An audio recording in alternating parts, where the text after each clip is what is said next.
If you're hearing this, it means I waited too long. There were things I thought I could fix tomorrow, but tomorrow is a promise no one actually owns. So I recorded this, not for forgiveness, but so someone else doesn't repeat my silence. I used to believe silence protected people, that if I said nothing, nothing would break. Life felt easier that way, quieter, less complicated.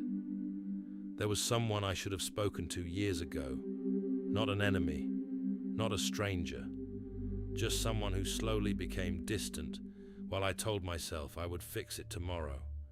Tomorrow became a habit, a comfortable lie. I remember the night I decided to wait one more day. The room was quiet, a lamp glowing on the desk, and my phone sitting face down. I stared at it for a long time, long enough to understand what I needed to do, but understanding and action are not the same thing. So I turned the light off and went to sleep. You don't notice regret while it's being created. It grows slowly, like a shadow that stretches across the floor when the sun begins to disappear. Weeks passed, then months, and I told myself that distance meant peace, that silence meant maturity. But silence is not peace. Silence is simply time moving forward without you. One afternoon, I found an old notebook while cleaning my desk. Inside was a letter I had written but never sent. The words looked unfamiliar, as if someone else had written them. Honest words, simple words, words that could have changed everything. I folded the paper again and placed it back where I found it. That was the moment I crossed a line I didn't see.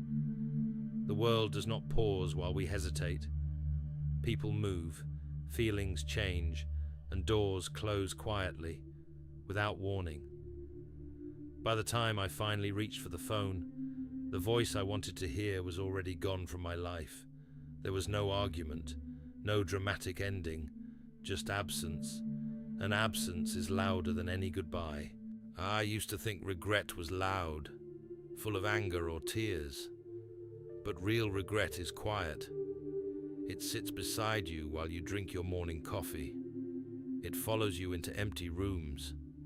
It waits patiently until you understand what you lost. Sometimes I imagine what would have happened if I had spoken sooner. Not to rewrite the past, but to understand how small decisions become permanent memories. People think mistakes happen in big dramatic moments. They don't. They happen in ordinary seconds, when you decide not to say something important. There was a day when I finally opened that letter again. The paper had faded slightly. My handwriting looked older, heavier. I read it slowly, line by line, realizing that every sentence carried a chance I had already missed. I didn't cry. I didn't shout. I just sat there, listening to the quiet sound of time passing. You see, life doesn't punish us loudly. It simply continues, leaving us behind with unfinished conversations. I started recording these messages because I realized something strange. We spend so much of our lives waiting for the perfect moment to speak. But perfect moments don't exist. There is only now, and the courage to use it. If you have someone you haven't called, someone you think you'll reach out to later, understand this. Later is not a promise. It's a possibility that fades the longer you hold on to it. I'm not telling you this as advice. I'm telling you this because silence changed the shape of my life in ways I can never reverse. The house feels different now. Even the light through the window feels heavier, like it knows something I refuse to say out loud. Maybe that's why I'm recording this. Not to change the past, but to leave behind a small echo, a reminder that waiting has a cost. If you're listening to this, you still have time. Not endless time, just enough. And sometimes, enough is everything. I don't know who will hear this or when. Maybe long after I'm gone. Maybe sooner than I expect. But if there's one thing I've learned, it's this. Silence feels safe until it becomes permanent. Don't wait for a perfect apology. Don't wait for the right words. Speak imperfectly. Reach out awkwardly. Because the moment you're avoiding today might become the memory you can never change tomorrow.